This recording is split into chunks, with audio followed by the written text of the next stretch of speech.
YouTube. I'm back and I have a new video. This is a simple tutorial and anyone can join at a beginner's level. This will be step by step, and all products used in this video can simply be found at Walmart. I wanted to make it easy for you guys to follow, and I wanted whoever is thinking about starting their furniture refinishing journey, or as a business or just as a hobby, which is how mine started out, I wanted to make it simple for anyone to join and follow along with me. So here we go. But before all else, hit that subscribe button for me. Like and share and comment on my video, and hit the notification bell to get notified whenever a new video is posted to Restoration Ridge. Now, before we get started, let's show you the products that we will be using. I have Crud Cutter, the Tough Task Crud Remover, the always faithful. Love this stuff. You can get it at Walmart or any Home Depot or Lowe's. And then for prepping, after I use the Crud Cutter, we'll be using sandpaper. I just have the disc sandpaper. I'm using it at a 120 grit. You don't want anything lower than a 120 because you'll scratch the surface and it'll show when you paint it. And for the paint, we're going to use Waverly Cashew, and this is a Walmart brand. I love it. I've said it in my past videos. I have a bunch of it and I need to use it. So we're going to go with that color today. And next I have the Chippy craft brushes that you get in the craft section. They're probably about $2 to $3 for the pack of three different sizes. And if you don't take care of your brushes like me, they're great because you can just throw them out. They're inexpensive. I've found they work great and the coverage is pretty smooth. And then you need to seal your furniture once you get the paint on, and you can use wax or polys. There's a bunch of different ways, but as a beginner I suggest going in with a wax. This wax is not from Walmart. I get it from Home Depot, and there's a bunch of different waxes, but I do not think that the Walmarts in my area carry any wax, so this is gonna have to do for this video. Now, first thing, when you get a piece, you need to clean it off, and that's where the Tough Crutter comes, but you want to open it up and make sure like you get everything out, because this, like I said, has been used before, so there were actually cleaning cloths in there. And you can see I'm struggling here with my little furniture dollies that I have. I don't know why, but I have the hardest time with these furniture dollies with certain kind of furniture. They just, I don't know if it's the floor that I'm on in the basement where it's a little uneven or what, but these things, I use them for smaller projects.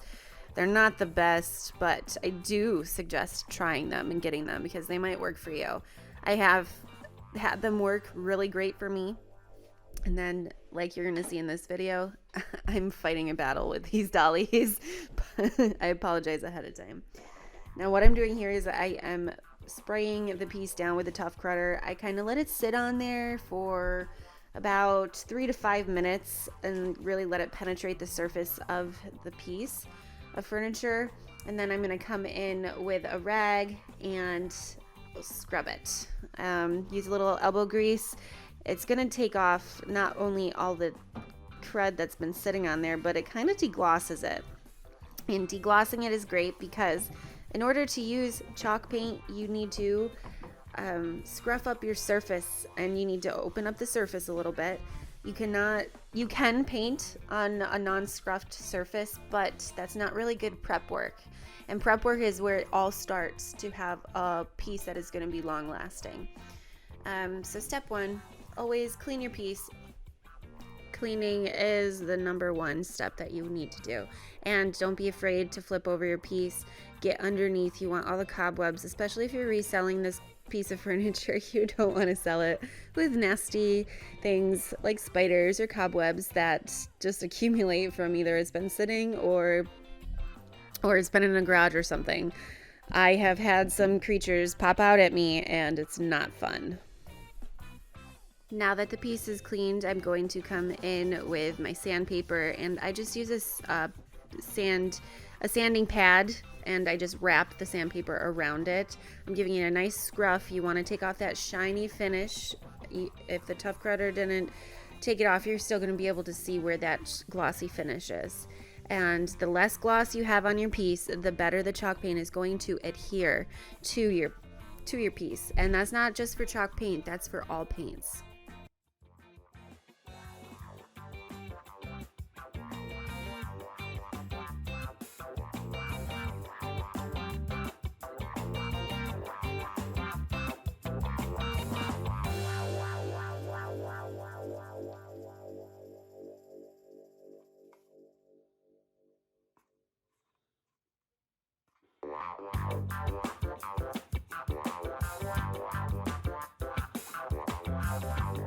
Now, on to painting. All your prep work is done, so the next step is to paint. I like putting my paint onto a paper plate just so I can spread it around more, especially if the paint is very thick. Waverly paint is very thick. I need to add moisture to it. I always use my Mr. bottle and I work it all around. You want it to be a nice paint consistency. You'll notice that all artisan paints, chalk paint, mineral paint, whatever you're using, is going to be a little thick usually, and when it's thick, you can add water. And see that consistency just falling right off the paintbrush is exactly how I want it. Now here we go. I'm going to start in the front and just do nice uniform brush strokes, nice and smooth coverage. Now because Waverly paint is so thick, the thicker the paint, the more coverage you're going to have between coats. I'm assuming that this is going to be the first coat and we'll only need one more coat.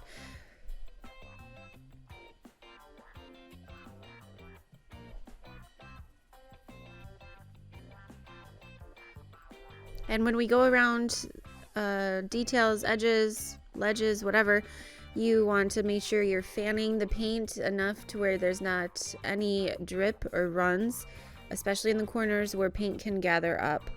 And for a simple piece like this, you don't need to take out the drawers or open them up right away. I just always get the paint on for the first layer.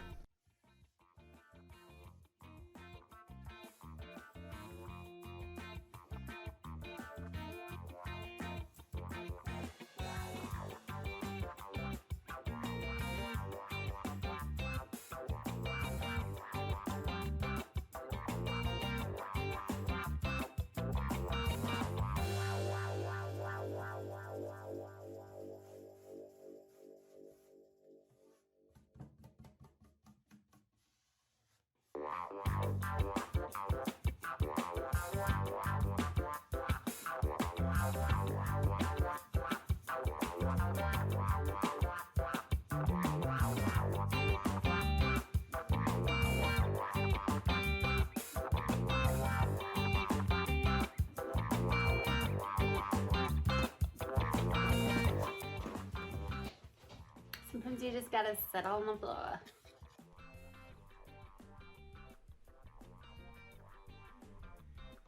And here's a hack. When you can't open up your drawers or doors because they're shut without the hardware on them, you're just going to take an extra long screw and pull through the front of the hardware hole to open it. Or you could use a long screwdriver as long as it's skinny enough to get through the hole.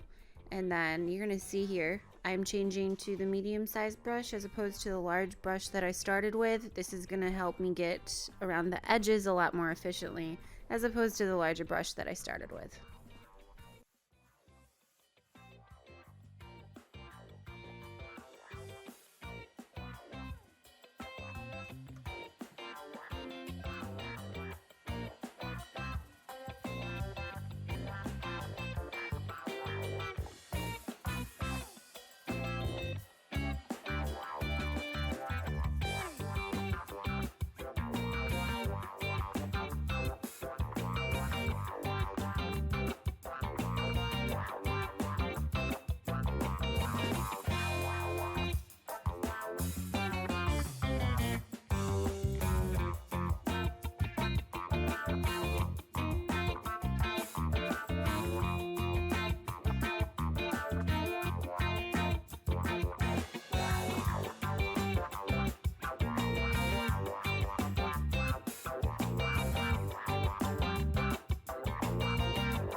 I'm going to show you from this angle that you want to cover up the paint that even that you can't see when you're standing up at normal height, but underneath this little ledge for the tabletop, you want it to be painted.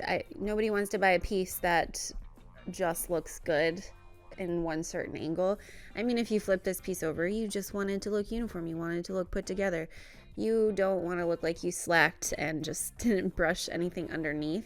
I'm not talking about going and brushing underneath the piece. I'm just saying all the parts that are part of the actual furniture, the functioning furniture, you want to paint. So this top is a functioning piece.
So the first coat has been drying for a couple hours and I'm back with my 120 grit sandpaper. Always sand between your coats if you are looking for a nice smooth coverage. The coverage isn't going to be nice and perfectly smooth, but the layers, it'll be smoother to the touch if you sand in between your layers. And make sure when you're done sanding, you wipe it down with a tack-free cloth, a moist cloth, and that's going to pick up any of the dirt that happens to be left on the piece from sanding.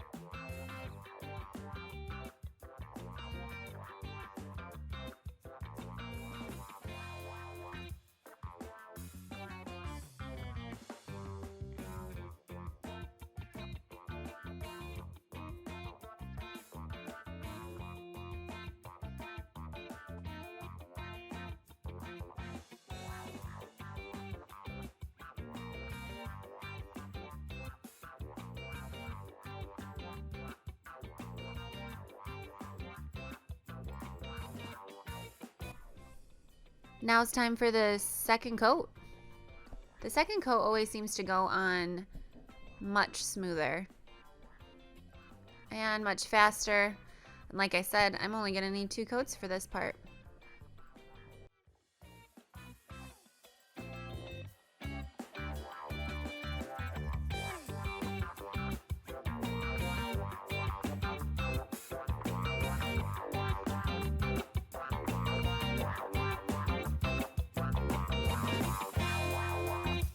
Now we let the second coat dry for another couple of hours.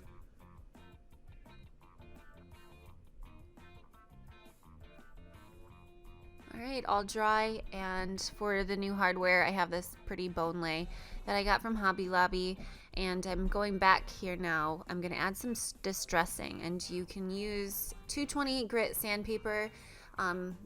You just sand the entire thing, and especially around the edges if you want that rustic feel. And distressing is a great way to hide imperfections. I mean, that's a little cheat right there, especially for beginners. Just the more distressed, the better. I definitely took advantage of this little pointer here in the beginning, but you just kind of feather it around. I seem to do circle motions to kind of show different layers and look like it's a smooth, distressed look.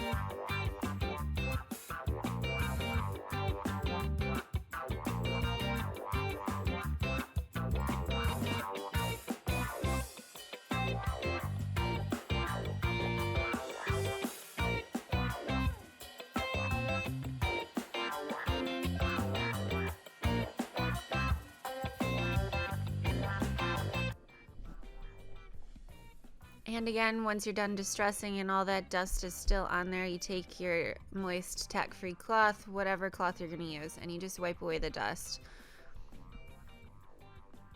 Because the next step is going to be waxing, and you need to have a clean surface in order for the wax to be effective.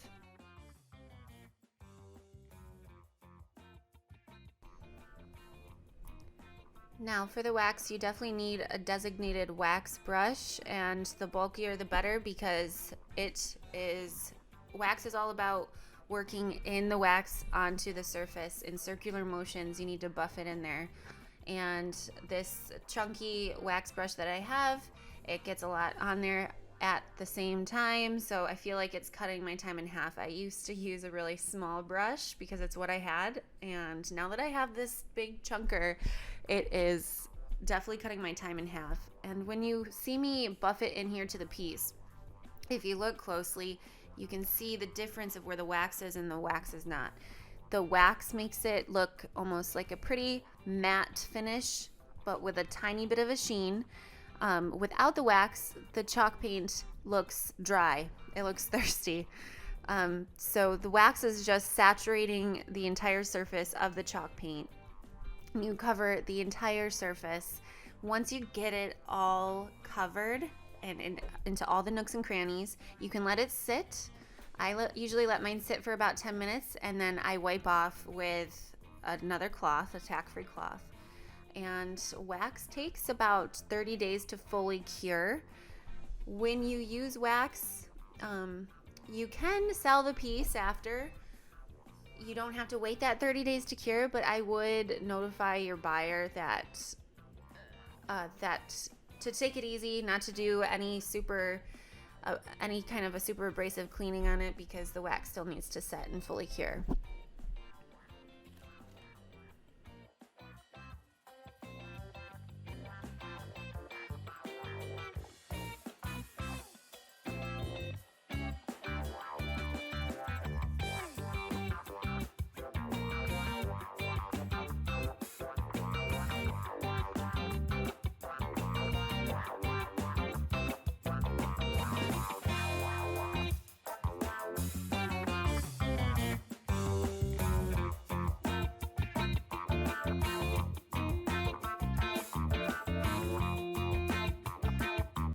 Like I said, you come in with your cloth at the end after your wax has been sitting, and you just wipe off the extra and circular motions up and down, and you just kind of buff it to give it this smooth, pretty sheen. Putting on the hardware is going to be your last step, and you always want to make sure you use all of the hardware, including the washers. I've learned from experience that if you don't use the washers, the knobs aren't going to stay in the place that you want them to, and it's just a disaster all around. And in order to not scrape the paint on the front, I always open up the drawer, and then I'm going to tighten it from the inside of the drawer or door, and this is going to make sure you don't scratch the paint as you tighten the knobs on.